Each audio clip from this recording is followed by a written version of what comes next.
ನಮಸ್ಕಾರ. ಜಿ.ಕೆ. ಮಂಜುನಾಥ್, ಪಿ.ಎಂ.ಟಿ.ವಿ. ಕರ್ನಾಟಕ. ಸ್ನೇಹಿತರೆ, ನಾವು ಈಗಾಗಲೇ ಕತ್ತಲೆ ಬೆಳಕು ಕಾರ್ಯಕ್ರಮವನ್ನ ಪ್ರಸಾರ ಮಾಡ್ತಾ ಬರ್ತಾ ಇದ್ದೀವಿ. ಹಲವಾರು ರೀತಿಯಾದಂತ ಅಭಿಪ್ರಾಯಗಳನ್ನ ನಮ್ಮ ಮಾಧ್ಯಮಕ್ಕೆ ನೀವು ಕಮೆಂಟ್ ಬಾಕ್ಸ್ ಅಲ್ಲಿ ತಿಳಿಸ್ತಾ ಇದ್ದೀರಿ ಸ್ನೇಹಿತರೆ. ತಮ್ಗೆಲ್ರಿಗೂ ಹೃತ್ಪೂರ್ವಕವಾದ ಅಭಿನಂದನೆಗಳನ್ನ ತಿಳಿಸ್ತೀನಿ ಸ್ನೇಹಿತರೆ. ಸ್ನೇಹಿತರೆ, ಇಲ್ಲಿ ಈ ಕಾರ್ಯಕ್ರಮದಲ್ಲಿ ಮುಂದೆ ಬರ್ತಾರೋ ಅಥವಾ ಇಲ್ವೋ ಗೊತ್ತಿಲ್ಲ. ಆದ್ರೆ ಕತ್ತಲೆ ಬೆಳಕು ಕಾರ್ಯಕ್ರಮದಲ್ಲಿ ಒಂದು ವಿಶೇಷ ಪ್ರತಿಭೆಯನ್ನ ನಮ್ಮ ಕತ್ತಲೆ ಬೆಳಕು ಕಾರ್ಯಕ್ರಮದಲ್ಲಿ ಇವತ್ತು ಕರೆ ತಂದಿದ್ದೀವಿ. ಈರಣ್ಣ ಅನ್ನುವ ಒಬ್ಬ ಕಲಾವಿದ ಇವತ್ತು ಏನಾಗಿದೆ ಜೀವನ, ಹೇಗ್ ನಡೀತಾ ಇದೆ, ಏನ್ ನಡೀತಾ ಇದೆ ಅನ್ನೋದು ಕುರಿತಾಗಿ ಅವ್ರನ್ನ ಇವತ್ತು ನಮ್ಮ ಪಿ.ಎಂ.ಟಿ.ವಿ. ಮಾಧ್ಯಮ ಬಹುಶಃ ಇದು ಮೊದಲ ಬಾರಿಗೆ ನಾವು ಅವರನ್ನ ಗುರುತಿಸ್ತಾ ಇದೀವಿ ಅಂತ ನನಗನ್ನಿಸ್ತಾ ಇದೆ. ಸ್ನೇಹಿತರೆ, ಬನ್ನಿ ಕತ್ತಲೆ ಬೆಳಕು ಕಾರ್ಯಕ್ರಮದ ವಿಶೇಷ ಅತಿಥಿಯನ್ನ, ಕಲಾವಿದರನ್ನ ಮಾತಾಡ್ಸೋಣ ಬನ್ನಿ. ಅವರೇ ನಿಮ್ಮ ಪರಿಚಯನ ಮಾಡಿಸ್ಕೊಂತಾರೆ. ಸರ್ ನಮಸ್ಕಾರ. ನಮಸ್ಕಾರ. ತಮ್ಮ ಹೆಸರು? ನನ್ನ ಹೆಸರು ಈರಣ್ಣ ಪ್ರಕಾಶ್ ಮಠಪತಿ. ಈರಣ್ಣ ಪ್ರಕಾಶ್ ಮಠಪತಿ ಅವರು. ತಮ್ಮದು ಯಾವ ಊರು ಸರ್ ತಮ್ಮದು? ಜಮಖಂಡಿ. ಜಮಖಂಡಿ. ಏನ್ ಮಾಡ್ತಾ ಇರೋ ತಾವು? ಅಂದ್ರೆ ಇವಾಗ ಸೋಷಿಯಲ್ ಮೀಡಿಯಾದಲ್ಲಿ ಯೂಟ್ಯೂಬ್ ಚಾನಲ್ ಮಾಡ್ಕೊಂಡು ನಂದೇ ಆದಂತ ಸ್ವಂತ ಯೂಟ್ಯೂಬ್ ಚಾನಲ್ ಮಾಡ್ಕೊಂಡು ಇವಾಗ ವರ್ಕ್ ಮಾಡ್ತಾ ಇದ್ದೆ. ಮುಂಚೆ ಏನ್ ಮಾಡ್ತಾ ಇದ್ರಿ? ಮುಂಚೆನು ನಂದು ಸ್ಕೂಲ್ 10th ಮುಗಿದ್ಮೇಲೆ ಒಂದ್ ಸಬ್ಜೆಕ್ಟ್ ಫೇಲ್ ಆದ್ಮೇಲೆ ಬಿಟ್ಬಿಟ್ಟಿದ್ದೆ. ಏನು ಬೇಡ, ಸುಮ್ನೆ ಏನ್ರ ಒಂದು ಉದ್ಯೋಗ ಮಾಡ್ಬೇಕು ಹಿಂಗತ್ತೆ ಪ್ಲಾನ್ ಇತ್ತು.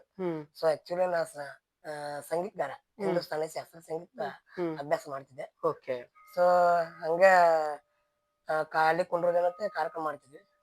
ತಂದೆಯವರು ನಾನು ಕಾರ್ಯಕ್ರಮ ಮಾಡ್ತಾ ಮಾಡ್ತಾ ಅಲ್ಲಿ ಶಂಕರಣ್ಣ ಭೇಟಿ ಆದ್ರು. ಅವ್ರ ಜೊತೆ ಸ್ವಲ್ಪ ಮಾತುಕತೆ ಆಗೋಣ ಹಂಗೆ ಯೂಟ್ಯೂಬ್ ಅಲ್ಲಿ ವರ್ಕ್ ಮಾಡ್ತಾ ಇದ್ವಿ. ಮಲ್ಲು ಜಮಖಂಡಿ ಜೊತೆ. ಮಲ್ಲು ಜಮಖಂಡಿ ಜೊತೆ ಆದ್ಮೇಲೆ ನಾನು ಸ್ವಂತ ಚಾನಲ್ ಮಾಡಿದೆ. ಸ್ವಂತ ಇವಾಗ ನಾನು ಸ್ವಂತ ಚಾನಲ್ ಮಾಡ್ಕೊತಾ ಇದ್ದೀನಿ. ಅಲ್ಲ, ಈಗ ನಿಮ್ ತಂದೆಯವರು ಸಹ ಕಲಾವಿದರು? ಕಲಾವಿದ್ರು. ಯಾವ ಕಲಾವಿದರು ಅವರು? ಅವರು ಸಂಗೀತ ಕಲಾವಿದ್ರು. ಸಂಗೀತ ಕಲಾವಿದ್ರು. ಏನೆಲ್ಲ ಮಾಡ್ತಾ ಇದ್ರು ಅವರು? ಸಂಗೀತ ಕಲಾವಿದ್ರು ಅಂದ್ರೆ ಯಾವ ತರ ಕಾರ್ಯಕ್ರಮಗಳನ್ನ ಕೊಡ್ತಾ ಇದ್ರು ಅವ್ರು? ಅಂದ್ರೆ ಇವಾಗ ರಸಮಂಜರಿ, ಇವಾಗ ಗಣಪತಿ ಆಗ್ಲಿ, ಮದುವೆ ಸಮಾರಂಭಗಳಾಗ್ಲಿ ಆಗ್ಲಿ, ಅಲ್ಲಿಯೂ ಎಲ್ಲಾ ಕಡೆ ಆರ್ಕೆಸ್ಟ್ರಾ ಮಾಡ್ತಿದ್ವಿ. ಅಂದ್ರೆ ಒಂದು ಕಾರಣಾಂತರದಿಂದ ಒಂದ್ ಟೀಮ್ ಮಾಡಿದ್ರು ಅವ್ರು. ಆ ಟೀಮ್ ಎಲ್ಲ ಹೊಡಿತ್ರಿ. ಹೊಡ್ಯಾನ ಇವಾಗ ಅವ್ರ ಆಕ್ಚುಲಿ ಮೊದ್ಲ ಸ್ಪೇರ್ ಉದ್ಯೋಗ ಮಾಡ್ತಿದ್ರು ಅವ್ರು. ಸುಮ್ ಹಾಬಿಗೋಸ್ಕರ ಅಂತೇಳಿ ಸಂಗೀತ ಹಾಡ್ತಿರು. ಅವರು ನನ್ ಕಡೆ ಒಂದ್ ಟ್ಯಾಲೆಂಟ್ ನೋಡಿ, ನೀನು ಹಾಡ್ತಿ, ನಿನಗೂ ಕ್ಲಾಸಿಗೆ ಹಚ್ತಾನ ಅಂತಂದ್ ಕ್ಲಾಸಿಗೆ ಹಚ್ಚಿರು. ನಮ್ ಗುರುಗಳು ಜಗನ್ನಾಥ್ ದೇಸಾಯಿ ಗುರುಗಳು ಒಬ್ರು ಅದಾರ, ಇನ್ನೊಬ್ರು ಕಳ್ಕೇರ್ ಸರ್ ಅಂತೆ ಇನ್ನೊಬ್ರು ಗುರು ಅದಾರ. ಇಬ್ರು ಗುರುಗಳ ಹತ್ರ ಸಂಗೀತ ಅಭ್ಯಾಸ ಮಾಡಿ ಇವಾಗ ಒಂದ್ 6 ವರ್ಷ ಆಯ್ತು ಸಂಗೀತ ಅಭ್ಯಾಸ ಬಿಟ್ಟಿದ್ದೀನಿ. ಯಾಕಂದ್ರೆ ಈ ಫೀಲ್ಡಿಗೆ ಬರೋಣ, ಆ ಫೀಲ್ಡಿಗೆ ಹೋಗೋದು ನಮ್ಗೆ ಟೈಮ್ ಸಿಗ್ಲಿಲ್ಲ. ಹಿಂಗಾಗಿ ಸೊ ಸಂಗೀತ ಅಭ್ಯಾಸ ಬಿಟ್ಟು ಈಗ ಇನ್ಸ್ಟಾಗ್ರಾಮ್ ನಲ್ಲಿ ಏನೈತಿ, ಸೋಷಿಯಲ್ ಮೀಡಿಯಾದಲ್ಲಿ ಅಲ್ಲಿ ಸಣ್ಣ ಸಣ್ಣ ಫಿಲ್ಮ್ ಸಾಂಗ್ ನ ಹಾಡ್ತಾ ಇದ್ದೀನಿ. ಅಲ್ಲಿ ಹಾಡ್ತಾ ಬಿಡ್ಕೊತಿರ್ತೀನಿ. ಇಲ್ಲಿ ಯೂಟ್ಯೂಬ್ ಅಲ್ಲಿ ಏನೈತಿ ಕಾಮಿಡಿ ಎಲ್ರಿಗೂ ನಗಿಸ್ಕೊತ ಇರ್ತೀವಿ. ಓಕೆ. ಈಗ ನಿಮ್ ತಂದೆಯವರು ಕಲಾವಿದರು ಅಂತ ಹೇಳಿದ್ರಿ. ತಂದೆಯವರು ಒಂದು ಸಂಗೀತಗಾರದಿಂದ ಬಂದಂತ ಕುಟುಂಬ ಅಂತ ಆಯ್ತು ನಿಮ್ದಾಗಿ. ಸೊ ಸಂಗೀತಗಾರ ಕುಟುಂಬದಿಂದ ಬಂದ ವೇಳೆಯಲ್ಲಿ ನೀವು ಹಿಂದುಳಿದಿದ್ದೀರಂದ್ರೆ ನಿಮ್ ಕಲೆ ಹಿಂದುಳಿದಿಲ್ಲ. ಸ್ವಲ್ಪ ನಿಮಗ ಆಗುವಂತ ಬೆಳವಣಿಗೆಯನ್ನ ಯಾರಾದ್ರೂ ಹಿಂದ್ ತಡೆದ್ರ ಅಂತ ಹೇಳಿ? ಅಂದ್ರೆ ಇವಾಗ ಸ್ವಂತ ಚಾನಲ್ ಮಾಡಿದ್ವಿ ಅಂದ್ರೆ ಸ್ವಲ್ಪ ಹಿಂಗಾಗಿ ಅಂದ್ರೆ ಅವ್ರ ಕಡೆ ನಾವು ಈಗ ಜಾಸ್ತಿ ಹೋಗ್ತಾ ಇಲ್ಲ. ಅವ್ರ ಕರೆದ್ರೆ ಹೋಗ್ತೀವಿ, ಇಲ್ಲಾಂದ್ರೆ ಇಲ್ಲ. ಸೊ ಈಗ ಅಂದ್ರೆ ಸ್ವಂತ ಚಾನಲ್ ಆದ್ಮೇಲೆ ಏನಾಯ್ತು, ಸ್ವಲ್ಪ ಅವ್ರಿಗೆ ಕಡೆ ನಾವ್ ಹೋಗೋದಾಗಲ್ಲ, ಅವ್ರು ನಮ್ ಕಡೆ ಬರಕ್ಕಾಗಲ್ಲ. ಹಿಂಗಾಗಿ ಬೇಡ ಅಂತೇಳಿ ನಮ್ದೇ ಆದಂತ ಸುಮ್ನೆ ಕೊಟ್ಬಿಟ್ಟಿದ್ವಿ. ಎಷ್ಟು ವರ್ಷ ಆಯ್ತು ನೀವು ಕಲೆಗೆ ಬಂದ್ ಸರ್? ಇವಾಗ 8 ವರ್ಷ ಆಯ್ತು. 8 ವರ್ಷ ಆಯ್ತು. 8 ವರ್ಷದಲ್ಲಿ ಕಲೆ ಬ್ಯಾಡಪ್ಪ ನನಗ, ಈ ಕಲೆ ಜೀವನ ಬೇಡ, ಬೇರೆ ಒಂದ್ ಏನ್ರ ಜೀವನ ಮಾಡ್ಬೇಕಂತ ಯಾವತ್ತಾದ್ರೂ ಅನ್ಸಿದ್ ಉಂಟ ತಮಗ? ಅಂದ್ರೆ ಮನಿ ಪರಿಸ್ಥಿತಿ ನೋಡೋಣ ಅನ್ಸೈತ್ರಿ. ನಗರ ಸುತ್ತ ಅನ್ಸೈತಿ. ಈ ಕಲೆ ಜೀವನಾನ ಬೇಡ, ಒಮ್ಮೊಮ್ಮೆ ಸಾಯ್ಬೇಕನ್ನೋ ನಿರ್ಧಾರ ಆಗ್ಯಾವ. ಬಟ್ ಯಾವತ್ತು ಅನ್ಕೊಂಡೇನ್ರಿ. ಬಟ್ ಆ ತರ ಪ್ರಯತ್ನ ಮಾಡಿಲ್ಲ. ಬಟ್ ಆದ್ರೂ ಏನೋ ಪ್ರಯತ್ನ ಮಾಡ್ಬೇಕು ಅನ್ನೋ ಇನ್ನೂ ಛಲ ಇದೆ. ಸಾಯ್ಬೇಕನ್ನೋ ನಿರ್ಧಾರ ಯಾವ ಸಂದರ್ಭಕ್ಕೆ ಬಂದಿತ್ತು ತಮ್ಗದು? ಅಂದ್ರ ನಾನು ಒಬ್ಬ ಹ್ಯಾಂಡಿಕ್ಯಾಪ್ ಮಗ. ಅಂದ್ರೆ ನಮ್ ತಂದೆಗೆ ನಾನು ಒಬ್ಬನೇ ಗಂಡ್ ಮಗ, ಒಬ್ಳು ಹೆಣ್ಮಗಳು. ಸೊ ಮನಿ ಪರಿಸ್ಥಿತಿ ನೋಡೋಣ ನಮ್ಗೆ ಸ್ವಲ್ಪ ಬೇಜಾರಾಯ್ತು. ಅಂದ್ರ ನಾನ್ ದುಡಿದ್ ಏನೂ ಕೊಡ್ತಾ ಇಲ್ಲ ನಮ್ ತಂದೆ ತಾಯಿಗೆ. ಅಂದ್ರೆ ಯೂಟ್ಯೂಬ್ ಇಂದ ಅರ್ನಿಂಗು ಬರ್ತಾ ಇಲ್ಲ. ಅರ್ನಿಂಗ್ ಬರ್ತಿತ್ತು ಮೊದ್ಲು, ಬಟ್ ಅದಕ್ಕೂ ನಮ್ಗ ಫ್ಯಾಮಿಲಿಗೆ ಯಾವತ್ತು ಹೆಲ್ಪ್ ಆಗಿಲ್ಲ. ಸೊ ನಾವು ಒಮ್ಮೆ ಅನಿಸುತ್ತೆ, ಸೊ ಬ್ಯಾಡ ಯೂಟ್ಯೂಬ್ ಬಿಟ್ಟು ನಮ್ಮ ತಂದೆಗೆ ನಮ್ಮ ತಾಯಿಗೆ ಏನಾದ್ರು ಮಾಡ್ಬೇಕ ಅಂತ ಅನ್ಕೊಂಡಿದ್ವಿ ಅಷ್ಟೇ. ಅಲ್ಲಿ ರವಿಚಂದ್ರ ಫಿಲಂ ಅಲ್ಲಿನೂ ಕೂಡ ಕಡಿಮೆ ಹೈಟ್ ಇದ್ದವ್ರುನು ಕೂಡ ತುಂಬಾ ಒಂದು ಅವ್ರದಾದಂತ ಛಾಪನ್ನು ಮೂಡಿಸಿದ್ರು. ಹ. ಆಮೇಲೆ ಈಗ ಇತ್ತೀಚಿನ ಖಾಸಗಿ ವಾಹಿನಿಗಳಲ್ಲಿ ಪ್ರಸಾರ ಆಗುವಂತ ವೇದಿಕೆ ಮೇಲೂ ಕೂಡನು ಕಡಿಮೆ ಹೈಟ್ ಇದ್ದವರು ಅಂತು ಆ ರೀತಿಯಾದಂತ ಬೇರೆ ಬೇರೆ ವಾಹಿನಿಗಳಿಗೆ ಹೋಗಿ ಆಡಿಷನ್ ಕೊಟ್ಟಾಗ ಅಲ್ಲೇನಾದ್ರೂ ದುಃಖ ಭರಿತವಾಗಿ ಬಂದಂತ ಸಂದರ್ಭಗಳು ಐತಾ ಅಂತೇಳಿ. ಹಾ ಇದೆ ರೀ. ಅಂದ್ರ ಇವಾಗ ಈ ರೀಸೆಂಟ್ಲಿ ಮೊನ್ನೆ ಕಾಮಿಡಿ ಕಡೆ ಆಡಿಷನ್ ಕೊಟ್ಟೇವಿ. ಹ್ಮ್ ಬಟ್ ಅವ್ರ ನಮ್ ಏನ್ ಅವ್ರು ಗುರುತಿಸ್ತಾ ಇದಾರೆ ನಮಗೂ ಅರ್ಥ ಆಗ್ತಿಲ್ಲ. ಹ್ಮ್ ಬಟ್ ಆಡಿಷನ್ ಕೊಡ್ತಾ ಇದೀನಿ, ಸೆಲೆಕ್ಷನ್ ಆಗ್ತಾ ಇಲ್ಲ. ಬಟ್ ನಮ್ಮಲ್ಲಿ ಏನೋ ಕೊರತೆ ಇದೆ ಅಂತ ನಮಗ್ ಅನಿಸ್ತಾ ಇದೆ. ಹ್ಮ್ ಹಿಂಗಾಗಿ ಏನ್ ಬಿಡಿ ಒಮ್ಮೊಮ್ಮೆ ಹೆಂಗ್ ಅನ್ಸ್ತದ ಅಂದ್ರ ಬ್ಯಾಡಪ್ಪ ಇದ ಸವಾಸ ಬ್ಯಾಡ ಅಂತ ಹಿಂಗೂ ಅನ್ಸುತ್ತ. ಓಕೆ. ಅಲ್ಲ ಈಗ ನೀವು ಆಡಿಷನ್ ಕೊಟ್ಟಿದ್ದೀರಿ, ಬಂದಿದ್ದೀರಿ. ಹ. ಈಗ ನಿಮ್ಮ ಜಾಗದಲ್ಲಿ ಇನ್ನೊಬ್ಬ ಆಡಿಷನ್ ಅಲ್ಲಿ ಸೆಲೆಕ್ಟ್ ಆಗಿರ್ತಾನೆ ಅಲ್ಲಿ. ಹ. ಸೊ ಅವನ ಪ್ರತಿಭೆ ನೋಡಿದಾಗ, ನಿಮ್ಮ ಟ್ಯಾಲೆಂಟ್ ಅನ್ನ ನೋಡಿದಾಗ ಎಲ್ಲೋ ಒಂದು ಕಡೆ ಆ ಹಾ ಬೇಜಾರಾಗಿದ್ದು ಉಂಟಾ ಅಂತೇಳಿ. ಆಗಿದೆ ಆಗಿದೆ, ಸಾಕಷ್ಟು ಆಗಿದೆ. ಯಾರ್ದ್ ನೋಡಿ ಬೇಜಾರಾಗಿತ್ತು ನಿಮ್ಗೆ? ಇವನ್ ಇವಾಗ ಜಸ್ಟ್ ಇವಾಗ ಒಂದ್ ಹುಡುಗ ಏನ್ರಿ ಶಿವಪುತ್ರ ಚನ್ನದ ಹುಡುಗ, ಹ್ಮ್ ಅವ್ರು ಹೋಗಿದ್ದಾನ್ರಿ ಹ್ಮ್ ರೀಸೆಂಟ್ಲಿ ಈಗ. ಹ್ಮ್ ಅವ್ರು ನೋಡಿದ್ರು ಬೇಜಾರ್ ಅನಿಸ್ತದ. ಯಾಕಂದ್ರೆ ನಿಮ್ಮ ಪ್ರತಿಭೆ ಮತ್ತು ಅದನ್ನ ಪ್ರತಿಭೆಯನ್ನ ಹೊಂದಾಣಿಕೆ ಮಾಡ್ಕೊಂಡು ಹೋದಾಗ ಸೊ ನಾನು ಅವನಕ್ಕಿಂತನೂ ಬೆಟರ್ ಅಂತ ಅನ್ಸಿರುವಂತ ಪರ್ಸನ್ಗಳು ಇದಾರಲ್ಲಿ. ಅಲ್ಲ ನೀವು ಬೆಟ್ರು ಅಲ್ಲಿ ಅಲ್ಲ ಅಲ್ಲಿ ಅಲ್ಲಿ. ಕಲಾವಿದ್ರ ಅಂದ್ಮ್ಯಾಗ ಇವಾಗ ನಾವು ಅವ್ರು ಎಲ್ಲ ಒಂದೇ. ಹ್ಮ್ ಬಟ್ ಕಲಾವಿದ್ರ ಅಂದ್ಮ್ಯಾಗ ನಾವು ಅವರು ಬೆಟರ್ ನಾವು ಬೆಟರ್ ಅಂತ ಏನ್ ಹ್ಮ್ ಅನ್ಕೊಂಡಿಲ್ಲ. ಹ್ಮ್ ಬಟ್ ನಾನು ಇರ್ಬೇಕು, ಹ್ಮ್ ನಾನು ಒಂದ್ ಅಲ್ಲಿ ಸಾಧನೆ ಮಾಡ್ಬೇಕಾಯ್ತು, ಹ್ಮ್ ನಾನು ಏನೋ ಬೆಳಿಬೇಕಾಯ್ತು ಹ್ಮ್ ಅನ್ನೋ ಇನ್ನೂ ಇನ್ವಿಟೇಷನ್ ಬರ್ತದೆ. ಅಲ್ಲ ಕಲಾವಿದರು ಎಲ್ಲಾ ಒಂದೇ ಅಂದ್ಮೇಲೆ ಸೊ ಕಲಾವಿದರಾಗಿ ನಿಮ್ನು ಆಯ್ಕೆ ಮಾಡ್ಬೋದಾಗಿತ್ತು. ಮಾಡ್ಬೋದು. ಅಲ್ಲಿ ಅಲ್ಲಿ ಅಲ್ಲಿ ಅಲ್ಲಿ ಯಾಕೆ ಅದು ರಾಜಕೀಯ ನಡೆದೋಯ್ತಾ ಅಂತ ಹೇಳಿ. ರಾಜಕೀಯ ನಾನು ಬಟ್ ಅದ್ರ ಬಗ್ಗೆ ಅಷ್ಟೊಂದ ಹ್ಮ್ ಅಲ್ಲಿ ನಡೆದಿರೋ ನಮಗೂ ಒಳಗ್ ಹ್ಮ್ ನಡೆದಿದ್ರು ಇದು ಹ್ಮ್ ಗೊತ್ತಾಗಲ್ಲ ನಮಗೂ. ಹ್ಮ್ ಬಟ್ ಒಟ್ ನಡೆದಿದಂತೀರಿ. ಹಾ ಆಗಿರ್ಬೋದು. ಒಟ್ಟು ಆಗಿರ್ಬೋದು ಹ, ಅಂತೇಳಿ. ಹ. Okay okay. ಖಂಡಿತವಾಗ್ಲೂ ಈಗ ಎಷ್ಟು ನಿಮ್ಮ ಅಭಿನಯ ಮಾಡಿದಂತ ಯೂಟ್ಯೂಬ್ ದಲ್ಲಿರುವಂತ ಎಷ್ಟು ಚಿತ್ರಗಳದಾವೆ ನಿಮ್ಮಲ್ಲಿ?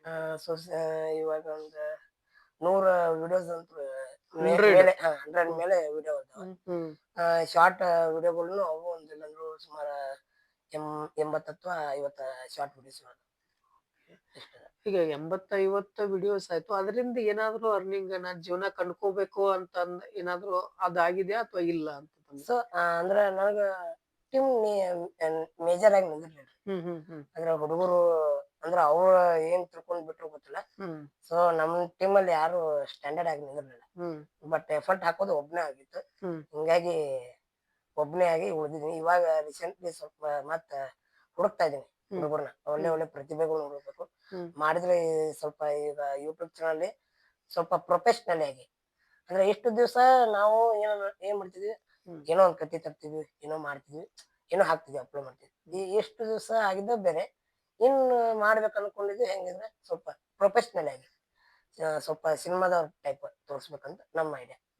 ತಮಗೇನಾದ್ರೂ ತಮ್ಮ ಹೈಟ್‌ಗೆ ಆಮೇಲೆ ನಿಮ್ಮ ಪ್ರತಿಭೆಗೆ ಅಥವಾ ನೀವು ಮಾಡ್ತಾ ಇರೋ ಆಕ್ಟಿಂಗ್ ಕಲೆಗೆ ಸಿನಿಮಾ ಅವಕಾಶಗಳು ಯಾವತ್ತಾದ್ರೂ ಬಂದಿದ್ದಾವ ತಮಗಂತ?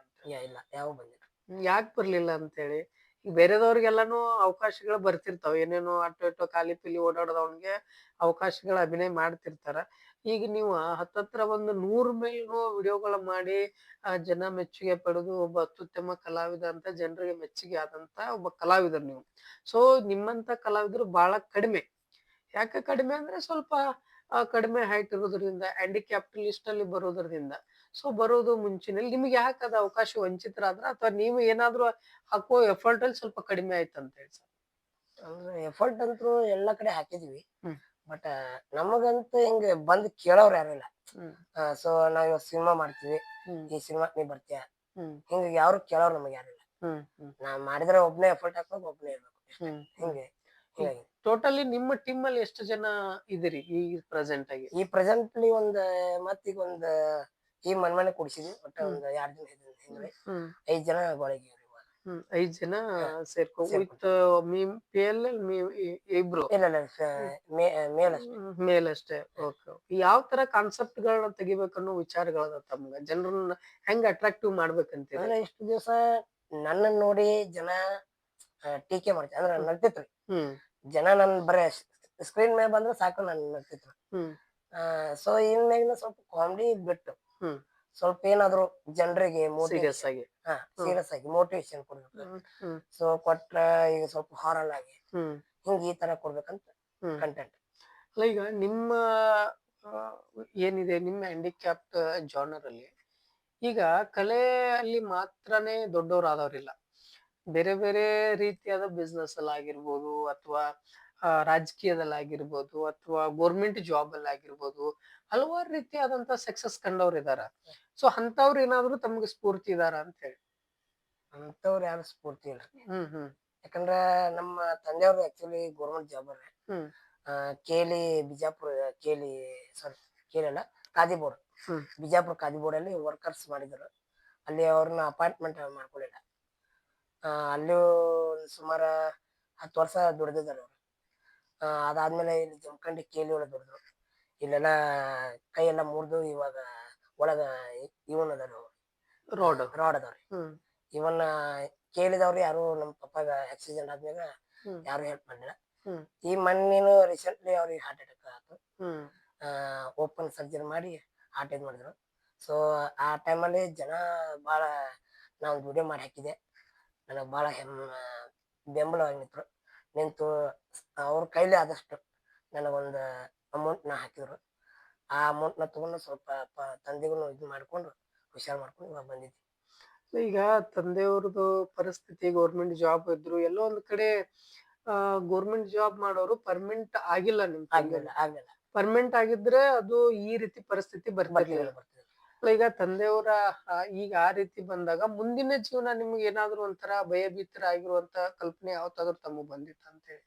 ಅಂದ್ರೆ ಕಲ್ಪನೆ ದಿನಾಲು ಸಾಕಷ್ಟು ಬರುತ್ತೆ. ಯಾಕಂದ್ರೆ ದಿನ ಬರುತ್ತೆ ಅಂದ್ರೆ ನಾವು ದಿನ ಅದನ್ನ ಇದ್ ಮಾಡ್ಕೊಂಡ್ ಕುಂದ್ರಕ್ಕಾಗಲ್ಲ. ಸೊ ಅದನ್ನ ಮರ್ತೇನಿ ಇವಾಗ. ಅಂದ್ರ ಅಂತ ಬರೋದು ಬೇಡ ಅಂತ ಅನ್ಕೊಂಡೇನಿ. ಬಟ್ ಬಂದ್ರು ಅದನ್ನ ಎದುರ್ಸಕ ಪ್ರಯತ್ನ ಮಾಡ್ತೀನಿ ಅಂತ ನಾನು ಅನ್ಕೊಂತೀನಿ. ಅಲ್ಲ ಈಗ ನೀವು ಇಬ್ರು ಮಕ್ಳು ಅಂದ್ರಿ, ನಿಮ್ ತಂದೆಯವ್ರಿಗೆ ಇನ್ನೊಬ್ರು ಹೆಣ್ಣು ಮಕ್ಕಳು, ಅವ್ರು ಏನ್ ಮಾಡ್ತಾ ಇದ್ದಾರೆ? ಇವಾಗ ಅಕ್ಕ ಜಾಬ್ ಮಾಡತ್ತಲ್ರಿ. ದೇಶಪಾಂಡೆ ಅಂತ ಹೇಳಿ ಹುಬ್ಳಿಯಲ್ಲಿ ಇದಿದೆ, ಅಲ್ಲಿ ವರ್ಕ್ ಮಾಡ್ತಾರ, ಮಾಡ್ತಿದ್ದಾರೆ, ಜಾಬ್ ಮಾಡ್ತಿದ್ದಾರೆ. ಅವ್ರಿಗೆ ಅವ್ರದ್ದು ಪೇಮೆಂಟ್ ಇದು ಮಾಡ್ಕೊಂಡು ಅವ್ರೇ ಇದು ಮಾಡ್ಕೊತಾರೆ. ಓಕೆ. ಈಗ ತಾವು ಕಲೆ ರಂಗದಲ್ಲಿ ಏನಾದ್ರೂ ತಾವು ದೊಡ್ಡ ಮಟ್ಟದಲ್ಲಿ ಹೋಗ್ಬೇಕು, ದೊಡ್ಡ ಮಟ್ಟದಲ್ಲಿ ನಾನು ಆಗ್ಬೇಕು, ದೊಡ್ಡ ದೊಡ್ಡ ಚಿತ್ರರಂಗದಲ್ಲಿ ನಾನು ಕೆಲಸ ಮಾಡ್ಬೇಕು, ಇಂಥ ಹೀರೋಗಳ ಜೊತೆಗೆ ಆಕ್ಟ್ ಮಾಡ್ಬೇಕು ಅಂತ ಯಾರ ಜೊತೆ ಅಂತ ತಮ್ಗೆ ಅನ್ಸಿದೆ?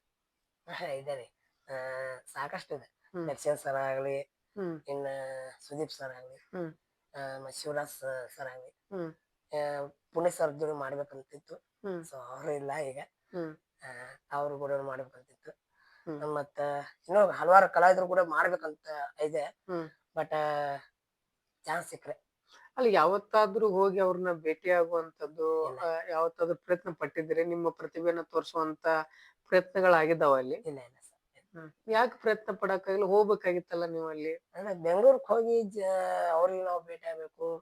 ಅಲ್ಲಿ ಅಕಸ್ಮಾತ್ ಇರೋದಾದ್ರೆ ನಮ್ಗೆ ಇರೋದು ಸಮಸ್ಯೆ, ಇವೆಲ್ಲ ಯೋಚನೆ ಮಾಡಿ ಹೋಗಿಲ್ಲ. ಅಂದ್ರೆ ಇಲ್ಲೇ ಇದ್ದೆ ನಿಮ್ಮೂರಲ್ಲೇನೆ ಇದ್ಕೊಂಡು ನೀವ ಒಂದು ದೊಡ್ಡ ಮಟ್ಟದಲ್ಲಿನೇ ಬೆಳಿಬೇಕು ಅಂದ್ರೆ ಯಾಕೆ? ಮತ್ತೆ ಅಕ್ಕಪಕ್ಕದವ್ರು ಯಾಕೆ ನಿಮ್ಗೆ ಅಷ್ಟು ಸಾಥ್ ಕೊಡ್ಲಿಲ್ಲ? ಯಾಕೆ ನಿಮ್ಮನ್ನ ಬಿಟ್ಟು ಬಿಟ್ರು?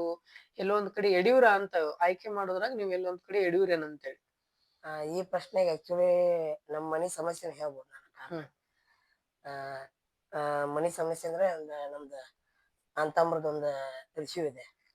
ಅಲ್ಲಿ ಸ್ವಲ್ಪ ನಮ್ಮ ಓಣಿಯಲ್ಲಿ ನಮ್ಗೆ ಯಾರು ಹೆಲ್ಪ್ ಮಾಡಲ್ಲ. ಇವನ್ನ ನಮ್ಮ ತಂದೆಯವ್ರದ ಅಂತಂಬ್ರ 5 ಮಂದಿ. ಅದ್ರೊಳಗೆ ಹೆಣ್ಮಗಳಿಗೆ ಅಂತ ಒಂದು ಮನಿ ಇದು ಮಾಡ್ಯಾರ. ಅಂದ್ರೆ ದಾನಪತ್ರ ಆಗಿ ಕೊಟ್ಟಿರ್ತಾರ. ದಾನಪತ್ರ ಆಗಿ ಕಾಗದ ಕೊಟ್ಟಾರ ಅವ್ರಿಗೆ. ಆ ಮನಿ ಅಂದ್ರೆ ನಮ್ಮ ತಂದೆಯವ್ರು ಏನ್ ಮಾಡಿದಾರೆ, ಅಕ್ಕನ ಮಗಳನ್ನೇ ಮದುವೆ ಆಗಿದ್ದಾರೆ ನಮ್ಮಪ್ಪ. ಹಿಂಗಾಗಿ ಅವ್ರ ಸ್ವಲ್ಪ ಅಲ್ಲಿ ಮನಿ ದೊಡ್ಡದ 60-40 ಸಾರಿ ಉದ್ದಕ್ಕೆ 60 ಇದೆ, ಅಡಗ್ಲಕ್ಕ 40 ಇದೆ. ಇದ್ರೊಳಗ ಏನೈತಿ, ಈಗ ನಮಗ್ ಹೋಗಾಕ ಬಿಡ್ತಾರ್ರಿ. ನಮ್ ತವ್ರ ಮನ್ಯಾಗ ಇವ್ರಿ ನಾವು, ನಮ್ಮ ತವ್ರ ಮನೆ. ಸೊ ಹಿಂಗಾಗಿ ಹೆಂಗ್ ಅನ್ಸ್ಬಿಡ್ತದ, ಓಣ್ಯಾಗೂ ಸಪೋರ್ಟ್ ಇಲ್ರಿ ನಾ ಏನ ಮಾಡ್ತಂದ್ರು. ಅಂತಾರ್ರಿ ಬಾಯ್ಲಿ, ಯಾರು ಎದಕ್ಕೂ ಸಪೋರ್ಟ್ ಇಲ್ಲ. ಇವನ್ನ ನಾ ಗಾಡಿ ತೊಗೊಂಡ್ರಿ ಗೋರ್ಮೆಂಟ್. ಈಗ ಗೋರ್ಮೆಂಟ್ ಅನುದಾನ ತೊಗೊಂಡಿದ್ದಂದ್ರ ನಾ ಗಾಡಿ ಹೊಂದಾರಿ. ಅದು ಗಾಡಿ ಹೆಂಗ್ ತೊಗೊಂಡೇನಂದ್ರ ಡೈಲಿ ಎಲ್ ಮನಿಗೆ ಹೋಗಿ ಸೈಕಲ್ ಮ್ಯಾಗ ಹೋಗಿ 4 ವರ್ಷದಿಂದ ಸತತವಾಗಿ ಅವ್ರು ಕೇಳಿದಾಗ ನಮಗ್ ಗಾಡಿ ಕೊಟ್ಟಾರ. ಅಲ್ಲಿವರೆಗೂ ಯಾರು ತಲೆ ಕೆಡಿಸ್ಕೊಂಡಿಲ್ಲ. ಅಲ್ಲಿವರೆಗೂ ಯಾರು ನನಗ ಗಾಡಿ ತಗೋಪ್ಪ ನೀನ್ ಗೋರ್ಮೆಂಟ್ ಸ್ಕೀಮ್ ಇವು ಅದಾವು ಇಂತಾವ್ ಅದಾವು ನನಗೆ ಇನ್ನೂ ಆದ್ರೆ ಯಾರು ಹೇಳಲ್ರಿ. ಯಾಕೆ ಅಷ್ಟೊಂದು ಯಾಕೆ ನಿಮ್ಮ ದ್ವೇಷ ಬಂತಿರದ ನಿಮ್ಮ ಏರಿಯಾದಾಗ ಆಗ್ಲಿ ನಿಮ್ಗೆ ನಿಮ್ಮ ಮೇಲೆ ಯಾಕೆ ಅಷ್ಟು ದ್ವೇಷ? ಏನ್ ನಮಗೂ ಗೊತ್ತಿಲ್ರಿ. ಬಟ್ ಅದ ನಮ್ ತಂದೆಯವ್ರ ಇನ್ನೊಂದ್ ತಪ್ಪ ಕೆಲಸ ಏನ್ ಮಾಡಿದ್ರು ಅಂದ್ರ ನಮ್ಮ ದೊಡ್ಡಪ್ಪ ಅವ್ರು ಇದನ್ನ ಮನಿ ಬಿಟ್ಟಾದ್ಮೇಲೆ ನಮ್ ತಾತನ ಜೋಡಿ ಇದ್ರು ಅವ್ರು. ಕಿರಣ ನಮ್ ತಾತ ಏನ್ ಮಾಡಿದ್ರಿ ನಂಬಿಕಸ್ತ ಇವ್ ಒಬ್ಬ ಅದಾನ ಅಂದ್ರ ಅಷ್ಟು ಸತ್ತಾರಿ 5 ಮಂದಿ ಒಳಗ ಹೆಣ್ಣು ಮಗಳು ಒಬ್ಬಾಕಿದಾಳ್ರಿ. ನಮ್ ದೊಡ್ಡಪ್ಪನು ಒಬ್ಬ ಇದ್ದ ಮೊನ್ನೆ ಡೆತ್ ಆದ. ಇರಾಣ ಈಗ ನಮ್ ತಂದೆಯವ್ರು ಒಬ್ರು ಅದಾರ ಗಂಡ್ ಮಗಳು ಎಲ್ಲಾರು ಅಟ್ರು ಅಂತ ಸತ್ತಾರಿ. ಅದ್ರೊಳಗ ಅವ್ರ ಮಕ್ಳು ಅದಾರ ಈಗ. ಅಲ್ಲಿ ಅಂದ್ರೆ ಏನಾಗತ್ತಂದ್ರೆ ನಮ್ ತಂದೆ ನಮ್ ತಾತ ನಮ್ಮ ಅಪ್ಪನ ಹೆಸರಲ್ಲೇ ಎಷ್ಟೋ ಒಂದ್ 50 ಲಕ್ಷ ಇಟ್ಟು ಅಮೌಂಟ್ ಇಟ್ಟು ಸತ್ರು ಅವ್ರು. ಸಾಯನ ಹಿರಿಯರ್ ಏನ್ ಮಾಡಿದ್ರು ನಿನಗೊಬ್ಬಗ ಅದೇನ ಇದು ಅಮೌಂಟ್ ಇದೆಲ್ಲರಿಗೂ ಬರುತ್ತಾ ಹಂಗೆ ಅಂತಂದ್ ಅವ್ರಿಗೆ ಹೊಡೆದು ಬಡದು ನಮ್ ಪೊಲೀಸ್ ಸ್ಟೇಷನ್ ಮೆಟ್ಲಾನ ಹತ್ತಿಸಿದ್ದಾರೆ. ಹತ್ತಿಸಿ ಮುಂದೆ ಓಣ್ಯಾಗ ಎಲ್ಲಾರು ನಿಂತು ನೋಡ್ಯಾರ ಅವ್ರು. ಎಲ್ಲಾರು ಒಬ್ರು ಯಾರು ಬಿಡ್ಸಂದಿಲ್ಲ. ನಮ್ ತಾಯಿನ ಗಟ್ರನೆ ಹಾಕಿ ಬಡಿಯೋ ಟೈಮ್ದಾಗನು ನನಗ 5 ವರ್ಷದಿಂದ ನಾನು 5ನೇತೆ ಇದ್ದೆ. ನಾನು 5ನೇತೆ ಇದ್ದಾಗನ ನಮ್ ತಾಯಿನ ಗಟ್ರನೆ ಹಾಕಿ ಬಡದ. ಯಾಕೆ ನಿಮ್ ಮುಂದನ ನಿಮ್ ತಾಯಿನ ಗಟ್ರನ್ಯಾಗ ಹಾಕಿ ಬಡವ್ರು ಯಾಕೆ ಅಷ್ಟು ಕ್ರೂರಿತನ ಮೆರೀತಾರೋ ಯಾಕ ದ್ವೇಷ ಇಂಥವೆಲ್ಲ? ಇನ್ನೊಂದು ಗೊತ್ತಾಗಿಲ್ರಿ. ಹ್ಮ್ ಇಲ್ಲ ಅಷ್ಟೊಂದು ದುಃಖ ಆಗುವಂತ ವ್ಯವಸ್ಥೆ ಯಾಕೆ ಬತ್ತು ಏನ್ ಬತ್ತು? ಈಗ ತಮಗ್ ಬೇಕಾಗಿರೋ ಸಪೋರ್ಟ್ ಏನಂತೆ? ಅಂದ್ರೆ ನಮ್ ಫ್ಯಾಮಿಲಿ ನನಗ ಸಪೋರ್ಟ್ ಫುಲ್ ಅದಾರೆ. ಅಂದ್ರೆ ನಮ್ ಫ್ಯಾಮಿಲಿಗೆ ಏನು ತೊಂದ್ರೆ ಆಗಬಾರ್ದು ನನ್ ಉದ್ದೇಶ. ನೀವು ಫ್ಯಾಮಿಲಿಯನ್ನ ಸೆಕ್ಯೂರ್ ಆಗಿ ಕಾಪಾಡ್ಬೇಕು. ಅದಕ್ ಬೇಕಾದಂತ ತಮಗ್ ಏನ್ ಬೇಕು ಅದನ್ನ ನೀವು ಕಾಪಾಡ್ಬೇಕಂದ್ರೆ ನಿಮ್ಗೆ ಏನ್ ಬೇಕು ಅದನ್ನೆಲ್ಲ ನಮ್ಮ ಮನೆ ನಮಗ್ ಕೊಡಿಸ್ರಿ. ನಮ್ ತಂದೆ ಯಾವ್ದು ತಪ್ಪ ಮಾಡಿಲ್ಲ. ನಮ್ ತಾತ ಮಾಡಿದ್ರಿಂದ ನಮ್ ತಂದೆಗೆ ಯಾವ ಹೆಸರು ಇರ್ಬೇಡ್ರಿ. ಅಂದ್ರೆ ನಿಮ್ಮ ತಾತ ಮಾಡಿರೋ ತಪ್ಪನ್ನ ನಿಮ್ಮ ಅಪ್ಪರ ಮೇಲೆ ಹಾಕತ್ತಾರ, ನಿಮ್ ತಂದೆಯವ್ರ ಮೇಲೆ ತಪ್ಪ ಹಾಕತ್ತಾರ. ಆ ದ್ವೇಷನ ಮುಂದುವರ್ಸಿ ಇವತ್ ನಿಮ್ ತಾಯಿ ಮೇಲಾಗ್ಲಿ ನಿಮ್ ಮೇಲಾಗ್ಲಿ ಹಲ್ಲೆ ಮಾಡುವಂತ ಪ್ರಕರಣಗಳು ನಡೆದವ್ರಿ. ನೀವು ಯಾವ ಜಮಖಂಡಿ ಸ್ಟೇಷನ್ ಅಲ್ಲಿ ನಾನು ಒಂದ್ 5-6 ಸತ ಅಡ್ಡಾಡೇನಿ. ಬಾಳ ಸತ ಅಡ್ಡಾಡೇನಿ. ಆ ಪರಿಸ್ಥಿತಿಗಳು ನೆನೆಸ್ಕೊಂಡ್ರೆ ಇನ್ನು ಬೇಜಾರ್ ಬಾಳ. ಅಲ್ಲ ನಿಮ್ ಹತ್ರ ಮೂಲತಃ ದಾಖಲೆಗಳು ಇದಾವ ಅವೆಲ್ಲ? ಇದಾರೆ. ದಾಖಲೆ ಎಲ್ಲ ಇದಾವೆ. ಮತ್ ಇಷ್ಟೆಲ್ಲಾ ಸಮಸ್ಯೆಗಳನ್ನ ಇಟ್ಕೊಂಡು ಇಷ್ಟೆಲ್ಲಾ ಮಾಡ್ಕೊಂಡು ನೀವು ಕಲಿಯೋ ರಂಗದಲ್ಲಿ ಮುಂದುವರಿಯಕ್ ಸಾಧ್ಯನಾ ಅಂತ? ಅದು ಎಷ್ಟೋ ಮಂದಿ ಅಂತಾರ. ಬಟ್ ನಾನು ಜನರಿಗೆ ತೋರಿಸ್ಬೇಕಂತ ನಾನು ಯಾವತ್ತು ನನ್ನ ಜೀವನದಾಗ ಹ್ಯಾಂಡಿಕ್ಯಾಪ್ ಅದೇನಿ ಅಂತ ಅನ್ಕೊಂಡಿಲ್ಲ. ನಾ ಇವನ್ ಮೊನ್ನೆ ಒಂದು ಕೆಲ್ಸ ಕೇಳಕ್ ಹೋಗಿದ್ದೆ. ಅಲ್ಲಿ ಅವ್ರು ಏನಂದ್ರು ನಂಗ ಕೆಲ್ಸ ಕೊಡ್ತೀವಿ ಸಾಯಂಕಾಲ ಫೋನ್ ಮಾಡ್ತೀವಿ ಈಗ ನೀ ಹೋಗಿರತ್ತ ಆಯ್ತಂದು ಮನೆ ದಿವ್ಸ ಫೋನ್ ಹಚ್ಚಿದ್ದೀನಿ. ಫೋನ್ ಹಚ್ಚನ ಅವ್ರ ಏನಂದ್ರು ಇಲ್ಲ ಅವ್ನ್ಯಾಕ ನೀವು ಕರ್ಕೊತಂತ ಹೇಳಿದ್ರು. ಅವಂಗ ಕುರ್ಚಿ ಮ್ಯಾಗ ಕುಂಡ್ರ ಬರಲ್ಲ. ಕುರ್ಚಿ ಮ್ಯಾಗ ಕೂತ್ರು ಅವ್ನಿಗೆ ಕಂಪ್ಯೂಟರ್ ನೆನಪು ಡೌಟ್ ಅಂತ ಮೊದ್ಲು ಅವ್ರೇ ಹೇಳ್ತಾರಿ. ಈಗ ನನ್ ಜಾಗದಾಗ ಅವರೇ ಇದ್ರಂದ್ರೆ ಅವ್ರ ಏನ್ ಮಾಡ್ತೀರಿ ನಾನ್ ಕೇಳ್ತೀನಿ ಜನರು. ನಿಮ್ ಜಾಗದಾಗ ಇದ್ದು ನೋಡ್ಬೇಕು, ಇನ್ನೊಬ್ರನ್ ಗೊತ್ತಿಲ್ದ ಮಾತಾಡ್ಬೇಡ್ರಿ ಹೇಳ್ಸ್ಬೇಡ್ರಿ ಅಂತ ನಿಮ್ಮ ಅಭಿಪ್ರಾಯ. ಈಗ ಅದನ್ನೆಲ್ಲಾ ಬಿಟ್ಟು ಈಗ ಕಲೆ ಇದ್ರೊಳಗ ತಾವು ಮುಂದುವರಿಬೇಕು, ನಾ ಇಲ್ಲೇ ಅರ್ನಿಂಗ್ಸ್ ಮಾಡ್ಬೇಕು, ಇಲ್ಲೇ ನನ್ನ ಕುಟುಂಬವನ್ನ ಸಂರಕ್ಷಿಸ್ಬೇಕಂತ ಏನಾದ್ರು ವಿಚಾರ ಐತೆ. ಯಾಕಂದ್ರೆ ನಿಮ್ಮ ಇರುವಂತ ಬಾಡಿ ಲ್ಯಾಂಗ್ವೇಜ್ ಅಥವಾ ನಿಮ್ ತರ ಹ್ಯಾಂಡಿಕ್ಯಾಪ್ಟ್ ಇರುವಂತ ಸಿಕ್ಕಾಪಟ್ಟೆ ಅರ್ನಿಂಗ್ ಮಾಡ್ತಾ ಇದಾರ, ಸಿಕ್ಕಾಪಟ್ಟೆ ಅಲ್ಲಿ ಹೋಗ್ತಾ ಇದಾರ. ಅದೇನಾದ್ರೂ ಹಣದ ಮೇಲೆ ಹೊಂಟೈತೆ ಅಂತ, ದುಡ್ಡಿನ ಮೇಲೆ ಕೆಲವೊಂದ್ ಕಡೆ ಹೋಗ್ತಾ ಇದಾರ ಅನ್ಸುತ್ತ ತಮ್ಗೇನಾದ್ರು? ಅಂದ್ರೆ ಇನ್ನೂವರೆಗೂ ನಾವು ಶಾರ್ಟ್ ಫಿಲ್ಮ್ ಮಾಡ್ಬೇಕಾರೆ ದುಡ್ಡು ಹಾಕಿ ಯಾವತ್ತು ಮಾಡಿಲ್ಲ. ನನ್ನ ಪರ್ಸನಲ್ ಆಗಿ ಹೇಳ್ತೀನಿ, ನನ್ ಕಡೆ ಬಂದಿರೋ ಕಲಾವಿದ್ರು ನನ್ಗೆ ಯಾರೇ ದೋಸ್ತರಾಗ್ಲಿ ಅವ್ರಿಗೂ ಇನ್ನೂವರೆಗೂ ನಾನು ಅಮೌಂಟ್ ಯಾರಿಗೂ ಕೊಟ್ಟಿಲ್ಲ. ಬಂದಿದ್ರೊಳಗೂ ಒಮ್ಮೆ ಕೊಟ್ಟಿದ್ದೀನಿ. 500 ಆಗ್ಲಿ 1000 ಆಗ್ಲಿ ಹಿಂಗ್ ಕೊಟ್ಟಿದ್ದೀನಿ. ನಂದು ಇನ್ಕಮ್ ಬಂತಂದ್ರೆ ನಾ ಇಟ್ಕೊಂಡಿಲ್ಲ ಯಾರ್ದು. ಯಾಕಂದ್ರ ನನ್ಗೂ ಒಂದು ತುಕಡಿ ಹಾಕ್ತಿರ್ತ ದೇವ್ರ. ಅಂದ್ರೆ ನಾನ್ ಅನ್ಕೊಂಡಿದ್ ಹೆಂಗಂದ್ರ ಏನೋ ಬಂದ್ರು ಹರಿದು ಹಂಚ್ಕೋಬೇಕು ನಂದು ಉದ್ದೇಶ. ಅಲ್ಲ ನೀವು ಇಷ್ಟೆಲ್ಲ ಒಳ್ಳೆ ಕನ್ಸರ್ನ್ ಆಗಿದ್ದೀರಿ. ನಿಮ್ ಹಿಂದಿರುವಂತ ಹಳೆ ಟೀಮ್‌ಗಳಾಗಿರ್ಬೋದು, ಈಗಿನ ಆಗಿರ್ಬೋದು, ಅವ್ರಿಗೆ ಇಲ್ಲ ಈ ಪ್ರತಿಭೆಯನ್ನ ನಾವು ಕೈ ಬಿಡಬಾರ್ದು, ನಮ್ ಜೊತೆಗ್ ಇರ್ಬೇಕು ಅನ್ನೋದೇನಾದ್ರೂ ಬಂತಾ? ಅಥವಾ ಎಲ್ಲೋ ಒಂದ್ ಕಡೆ ಅಹಂ ಅನ್ನೋದು ಉಂಟಾಯ್ತಾ ಅಂತೇಳಿ? ನಮಗೂ ಆಕ್ಚುಲಿ ಅದ ಆ, ಯಾರು ಹಂಗ ಸಪೋರ್ಟ್ ಆಗಿಲ್ಲ. ಅಹಮ್ಮತ್ತೆ ನನಗೂ ಅನ್ಸಿಲ್ಲ. ಯಾಕಂದ್ರ ಅವ್ರ ಜೊತೆ ನಾವು ಕುಂತು ಮಾತಾಡ್ಲಿಲ್ಲ. ಹ್ಮ್. ಅವರು ನನ್ ಕರ್ದು ಮಾತಾಡ್ಲಿಲ್ಲ. ಹ್ಮ್. ಹಿಂಗಾಗಿ ಅವ್ರಲ್ಲಿ ಏನ್ ನಡೆದಿದೆ ಅಂತ ನನಗೂ ಗೊತ್ತಾಗ್ಲಿಲ್ಲ. ನನ್ನಲ್ಲಿ ಏನ್ ತಪ್ಪಾಗಿದೆ ಅಂತ ಅನ್ನೋದು ನನಗೂ ತಿಳಿದಿಲ್ಲ. ನಿಮ್ಗೂ ಗೊತ್ತಾಗಿಲ್ಲ. ಅಂದ್ರೆ ಎದರಾ ಬದರಾ ಕೂತ್ ಮಾತಾಡುವಂತ ವ್ಯವಸ್ಥೆ ಆಗಿಲ್ಲ. ವ್ಯವಸ್ಥೆ ಆಗಿಲ್ಲ. ಹ್ಮ್. ಅಲ್ಲ ಈಗ ಇದೇ ರೀತಿಯಾದಂತದ್ದು ತಮಗ ಕಲೆ ಮುಖಾಂತರ ಅಥವಾ ಕಲೆಗೆ ಸಂಬಂಧಪಟ್ಟಂತದ್ದ ತಮಗ್ ಏನ್ ಸಹಕಾರನ ಬಯಸಕ್ ಇಷ್ಟಪಡ್ತೀರಿ ತಾವು? ಅದೇ ಯೂಟ್ಯೂಬ್ ಒಳಗೆ ಒಂದು ಹೆಸರು ಮಾಡ್ಬೇಕ. ನಂದೇ ಆದಂತ ಒಂದ್ ಚಾಪ್ ಮೂಡಿಸ್ಬೇಕ. ಹ್ಮ್. ಇಂಡಸ್ಟ್ರಿ ಅವ್ರು ನನ್ ಕರಿಬೇಕ. ಹ್ಮ್. ನಾನು ಅವ್ರ ಜೊತೆ ಒಂದ್ ಆಕ್ಟ್ ಮಾಡ್ಬೇಕ. ಸೊ ನಮಗೇನ ಹೀರೋನ ಆಗ್ಬೇಕಂತಿಲ್ಲ, ಇವತ್ತು ಕಾಮಿಡಿನ ಆಗ್ಬೇಕಂತಿಲ್ಲ. ಏನೋ ಒಂದು ನಮಗ್ ಕ್ಯಾರೆಕ್ಟರ್ ಕೊಟ್ರ ಆ ಕ್ಯಾರೆಕ್ಟರ್ನ ಅಭಿನಯ ಮಾಡಿ ತೋರ್ಸ್ಬೇಕು, ಜನರ ಒಳಗ್ ಒಂದ್ ಹೆಸರು ಮಾಡ್ಬೇಕು ಅಂತ ನನ್ನ ಅಭಿಪ್ರಾಯ. ಅಲ್ಲ ಈಗಾಗಲೇ ಒಬ್ಬ ನಟರನ್ನ ಭೇಟಿ ಹಾಕ್ಯಾರಿ ನೀವು. ಚೇತನ್ ಅಮಿಷಾ ಅವರನ್ನ, ಬಿರುಗಾಳಿ ಚೇತನನ್ನ ಭೇಟಿ ಆಗ್ತೀರಿ. ಸೊ ಅವ್ರ ಜೊತೆ ತಮ್ಮ ಮಾತುಕತೆ ಏನಾಯ್ತು ಅಂತ ಹೇಳಿ? ಆ, ಮಾತುಕತೆ ಅಷ್ಟೊಂದ್ ಆಗಿಲ್ರಿ ಅವ್ರು ಕೂಡ. ಹ್ಮ್. ಅಷ್ಟೊಂದೇನ ಆಗ್ಲಿಲ್ಲ. ಏನಾದ್ರೂ ಅವಕಾಶಗಳು ಕೊಡಿಸ್ತೀನಂತ ಏನಾದ್ರೂ ಮಾತುಕತೆನೂ ಏನೂ ಆಗ್ಲಿಲ್ಲ. ಹ್ಮ್ ಹ್ಮ್ ಹ್ಮ್. ಓಕೆ, ಖಂಡಿತವಾಗ್ಲೂ ಈಗ ತಾವು ಇತ್ತೀಚೆಗೆ ನೋಡ್ತಾ ಬಂದಾಗ ಸ್ವಲ್ಪ ಆ ಇನ್‌ಸ್ಟಾಗ್ರಾಮ್ ಬರೋಕ್ಕಿಂತ ಮುಂಚೆ ಟಿಕ್‌ಟಾಕ್ ಇತ್ತು. ಅದ್ರಲ್ಲಿ ತುಂಬಾ ತಾವು ಹೆಸರು ಮಾಡದಂತ ವ್ಯಕ್ತಿ, ಈ ವ್ಯಕ್ತಿ ತುಂಬಾ ದೊಡ್ಡ ಮಟ್ಟದಲ್ಲಿ ಹೆಸರು ಮಾಡ್ತಾರೆ, ಹೆಸರು ಮಾಡ್ತಾರೆ ಅಂತ ಉಳ್ದಿತ್ತು. ಎಲ್ಲೋ ಒಂದು ಕಡೆ ತಮ್ಗ ಟಿಕ್‌ಟಾಕ್ ಬ್ಯಾನ್ ಆಗಿರೋದಕ್ಕ ತಮ್ಮ ಜೀವನ ಎಲ್ಲೋ ಒಂದ್ ಕಡೆ ಕುಗ್ಗಿತ್ತು ಅಂತ ಅನ್ಸಲ್ಲ ಸರ್ ತಮ್ಗೆ? ಅಂದ್ರೆ ಸರ ನಾನು ಆಕ್ಚುಲಿ ಟಿಕ್‌ಟಾಕ್ ದಲ್ಲಿ ವಿಡಿಯೋ ಮಾಡ್ತಿದ್ದಿಲ್ಲ. ಹ್ಮ್. ನಾನ್ ಮಾಡಿರೋದೇ ಫಸ್ಟಿಗೆ ಹ್ಮ್. ಇಷ್ಟ. ಮನೋಜ್ ಕಳಿಸಿದ್ದೆ. ಅಂದ್ರೆ ಯೂಟ್ಯೂಬ್ ಪ್ಲಾಟ್‌ಫಾರ್ಮ್‌ಗೆ ಅವನೇ ಜಂಪ್ ಆಗಿರೋದು. ಹ್ಮ್ ಹ್ಮ್ ಟಿಕ್‌ಟಾಕ್ ಅಲ್ಲಿ ಒಂದೇ ಒಂದು ವಿಡಿಯೋ ಮಾಡಿದ್ದೆ. ಹ್ಮ್ ವೈರಲ್ ಆಗಿತ್ತು. ಹ್ಮ್ ಬಟ್ ನಮಗ ಅಷ್ಟೊಂದ ಅಂದ್ರ ನಮಗ ಆ ಟೈಮಲ್ಲಿ ನಾನು ಒಬ್ಬ ಆಕ್ಟಿಂಗ್ ಮಾಡ್ತೀನಿ ಹ್ಮ್ ಅನ್ನೋದು ನನಗ್ ಗೊತ್ತಿದ್ದಿಲ್ಲ. ಹ್ಮ್ ಅವ್ರ ಜೊತೆ ಹೋಗ್ತಾ ಹೋಗ್ತಾ ಹಂಗೆ ಏನೋ ಮಾಡ್ಬೋದು. ಹ್ಮ್ ನನಗೊಂದ್ 4 ಮಂದಿ ಬಂದ್ರು, ಸೆಲ್ಫಿ ತಕೊಂಡ್ರು. ಹ್ಮ್ ಅವಾಗ ಒಂದು ಏನೋ ಖುಷಿ. ಹ್ಮ್ ಮಾಡ್ಬೋದು ನಾನು. ಹ್ಮ್. ನನ್ನೊಳಗೆ ಏನೋ ಒಂದು ಪ್ರತಿಭೆ ಐತಲ್ಲ ಅಂತ ಅವಾಗ ನನಗ್ ಗೊತ್ತಾಯ್ತು. ಅಲ್ಲ ಖಂಡಿತವಾಗ್ಲೂ ನೀವು ಇದ್ರಾಗ ಮುಂದುವರಿಯಕ್ ಇಷ್ಟಪಡ್ತೀರಾ? ಕಾನ್ಫಿಡೆಂಟ್ ಐತೆ ನಿಮ್ಗ? ಅಂದ್ರೆ ಅದ ಎಷ್ಟ ನನ್ ತೊಂದ್ರೆ ಬಂದ್ರು ನನ್ ಜೀವನ ಅದಕ್ಕಾಗಿ ಮುಡಿಪಾಗಿ ಇಡ್ಬೇಕಂತ ಇನ್ನೋರ್ಗು ಅನ್ಕೋತೀನಿ. ಓಕೆ. ಅಲ್ಲ ಇದರಿಂದ ನಮ್ಮ ವಿ.ಎಂ.ಟಿ.ವಿ. ಕರ್ನಾಟಕ ಮಾಧ್ಯಮದಿಂದ ತಾವು ಏನ್ ಕೇಳಕ್ ಇಷ್ಟಪಡ್ತೀರಿ? ನಿಮ್ಗೆ ಯಾವ ರೀತಿ ಸಹಕಾರ ಕೇಳಕ್ ಏನ್ ಇಷ್ಟಪಡ್ತೀರಿ ನೀವು ತಮ್ಗ?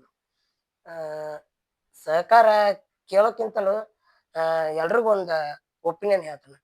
ಅಂದ್ರ ನನ್ ತರಾನ ಇದ್ದವ್ರಿಗೆ ಆ ತರ ಯಾರಿಗೂ ಇದು ಮಾಡಕ್ ಹೋಗ್ಬೇಡ್ರಿ, ಹರ್ಟ್ ಮಾಡಕ್ ಹೋಗ್ಬೇಡ್ರಿ. ಸೊ ನಾನು ಒಬ್ಬ, ನಾ ಏನ್ ಖಾಲಿ ಇಲ್ಲದವ ಅಂತಾನೂ ಅಲ್ಲ. ನನಗೆಲ್ಲಾ ಛಲ ಐತಿ. ನಾ ಗಾಡಿ ಓಡಿಸ್ತೀನಿ ಇವಾಗ, ಎಲ್ಲಾ ಮಾಡ್ತೀನಿ. ಬಟ್ ಆ ಒಂದೊಂದು ಒಬ್ಬೊಬ್ರಿಗೆ ಒಂದೊಂದು ಮಾತು ಇರ್ತಲ್ಲ, ಆ ಮಾತುಗಳ್ನ ಯಾರಿಗೂ ಅನ್ಬೇಡ್ರಿ ನೀವು. ಓಕೆ. ಇದೊಂದು ಸಜೆಷನ್. ಇದೊಂದು ಸಜೆಷನ್ ಹೇಳ್ತಾರೆ.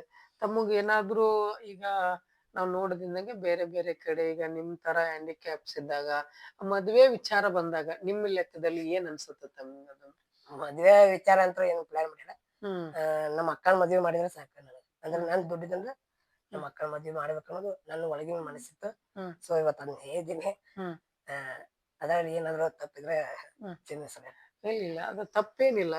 ನೀವು ಒಬ್ಬ ಜವಾಬ್ದಾರಿತಾಗಿ ಜವಾಬ್ದಾರಿತಾಗಿ ಮನೆ ಹೆಣ್ಮಕ್ಳದ ಮದ್ವೆ ಮಾಡ್ಬೇಕಂತ ತಾವು ಮಾಡ್ತಾ ಇದ್ರಿ. ಓಕೆ, ಅದಕ್ಕೆ ಅಪ್ರಿಶಿಯೇಟ್ ಪಡೋಣ.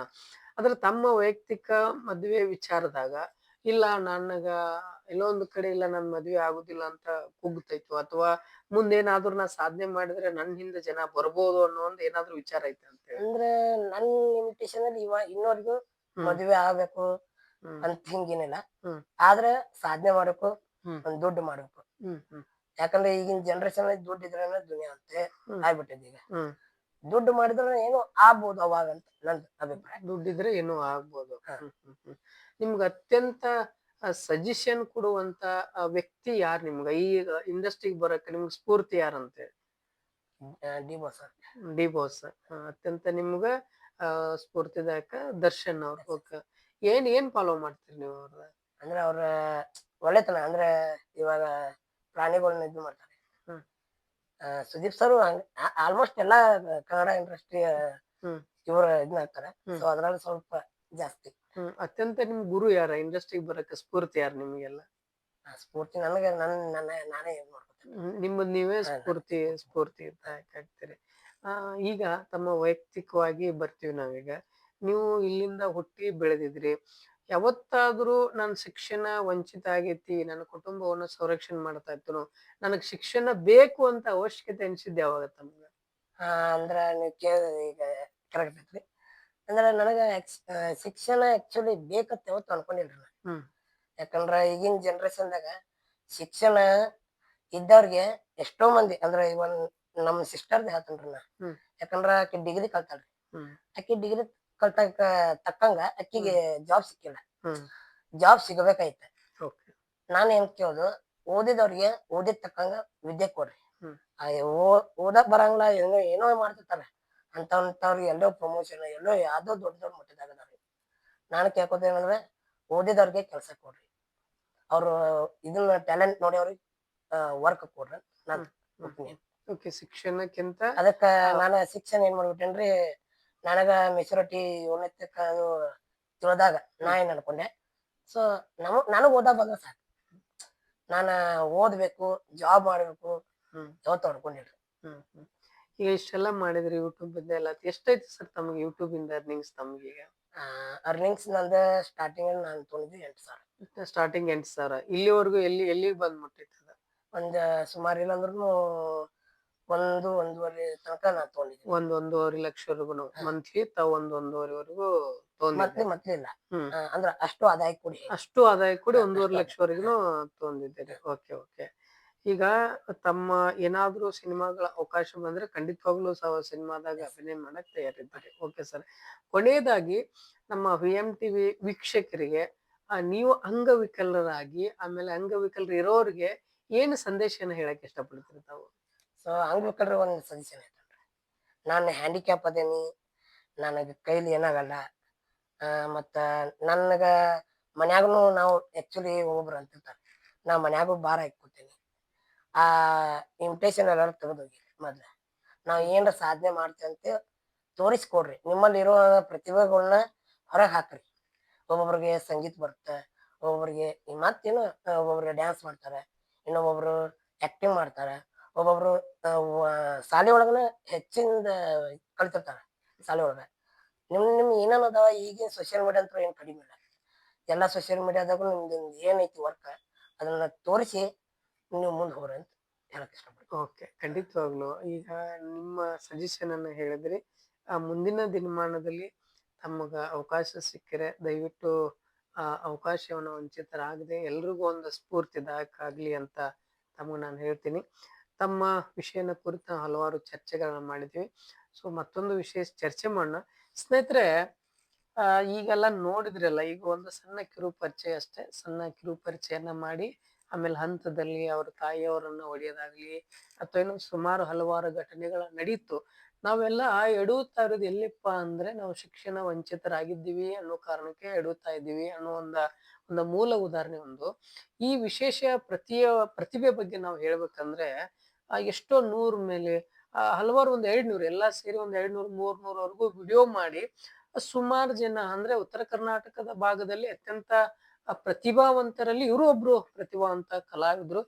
ನಾವು ಗುರುತಿಸೋದು ಇಷ್ಟೇನೆ, ಎಲ್ರಿಗೂ ಅವಕಾಶಗಳು ಸಿಗುತ್ತೆ. ಇವ್ರಿಗೂ ಕೂಡ ದೊಡ್ಡ ದೊಡ್ಡ ವೇದಿಕೆ ಮೇಲೆ ದೊಡ್ಡ ದೊಡ್ಡ ಇದರ ಮೇಲೆನೆ ಒಂದು ಅವಕಾಶ ಸಿಗ್ಲಿ ಅನ್ನುವ ಕುರಿತಾಗಿ ಈ ಕತ್ತಲೆ ಬೆಳಕು ಕಾರ್ಯಕ್ರಮ ಮಾಡಿದ್ವಿ. ಯಾಕಂದ್ರೆ ಆಲ್ರೆಡಿ ಇವ್ರ ಹತ್ರ ಪ್ರತಿಭೆಗಳಿದೆ, ಇವ್ರ ಹತ್ರ ಪ್ರತಿಭೆ ಇದೆ, ಪ್ರತಿಭೆನೂ ಕೂಡ ಅನಾವರಣ ಆಗಿದೆ. ಹಾಗಾಗಿ ಮುಂದಿನ ದಿನಮಾನದಲ್ಲಿ ಅವಕಾಶಗಳನ್ನ ತಾವು ಕೂಡ ಒದಗಿಸುವಂತ ಕೆಲಸಗಳನ್ನ ಮಾಡಿ ಅವರಿಗೆ ಸಹಕಾರ ನೀಡಿ ಕುಟುಂಬಕ್ಕೆ ಬೆನ್ನೆಲುಬಾಗಿ ನಿಂದ್ರಿ. ನಾನೊಬ್ಬ ಅಂಗವಿಕಲ ಅಲ್ಲ, ಆದ್ರೂ ನನ್ನ ಹೆಣ್ಣು ಮಗಳಲ್ಲಿ ಹೆಣ್ಣು ಮಗಳಿರುವ ನನ್ನ ಅಕ್ಕ ನನ್ನ ತಂಗಿನೂ ಕೂಡ ನಾನು ಮದುವೆ ಮಾಡ್ಬೇಕು, ನನ್ನ ಕುಟುಂಬವನ್ನ ಸಾಕ್ಬೇಕು, ಅದೊಂದು ಘಟನೆ ಹೇಳಿದ್ರು. ಸೊ ಕೆಲ್ಸಕ್ಕೆ ಹೋದ್ರೆ ಅವರೇ ಬೇಡ ಅನ್ನೋ ಒಂದು ವಿಚಾರವನ್ನ ಈ ಕುರಿತಾಗಿನೂ ಮತ್ತೊಂದು ಈ ಕತ್ತಲೆ ಬೆಳಕು ಇವರ ಒಂದು ವಿಶೇಷ ಕಾರ್ಯಕ್ರಮ 2ನೇ ಹಂತದಲ್ಲಿ ತಿಳಿಸ್ತೀವಿ ಸ್ನೇಹಿತರೆ. ಈ ಕತ್ತಲೆ ಬೆಳಕು ಕಾರ್ಯಕ್ರಮಕ್ಕೆ ನಮ್ಮ ಕಾರ್ಯಕ್ರಮಕ್ಕೆ ಬಂದಿದ್ದೀವಿ ಸರ್. ತಮಗೆ ಹೃತ್ಪೂರ್ವಕವಾದ ಅಭಿನಂದನೆಗಳು ಮತ್ತೆ ಧನ್ಯವಾದಗಳನ್ನ ತಿಳಿಸ್ತೀವಿ. ಇದೇ ರೀತಿಯಾಗಿ ಇವರಿಗೆ ಸಹಕಾರ ಮಾಡಿ, ಸಪೋರ್ಟ್ ಮಾಡಿ, ಇವರ ಮಾಧ್ಯಮವನ್ನ ಲೈಕ್ ಮಾಡಿ, ಶೇರ್ ಮಾಡಿ, ಆದಷ್ಟು ಇವ್ರ ಪ್ರತಿಭೆಯನ್ನು ಗುರುತಿಸಿದ್ರೆ ಖಂಡಿತವಾಗ್ಲೂ ಅದೊಂದು ಉತ್ತರ ಕರ್ನಾಟಕದ ಕಿರೀಟ ಇವರು ಆಗೋದಕ್ಕೆ ಎರಡು ಮಾತಿಲ್ಲ ಅಂತ ಹೇಳ್ತೀನಿ ಸ್ನೇಹಿತರೆ. ಇವತ್ತಿನ ಈ ಒಂದು ಕತ್ತಲೆ ಬೆಳಕು ಕಾರ್ಯಕ್ರಮದಲ್ಲಿ ನಿಮ್ಮ ಜಿ.ಕೆ. ಮಂಜುನಾಥ್ ಮತ್ತೊಂದು ವಿಶೇಷ ಕಾರ್ಯಕ್ರಮದೊಂದಿಗೆ ಬರ್ತೀನಿ. ನಿಮ್ಮ ಜಿ.ಕೆ. ಮಂಜುನಾಥ್, ನಮಸ್ಕಾರ.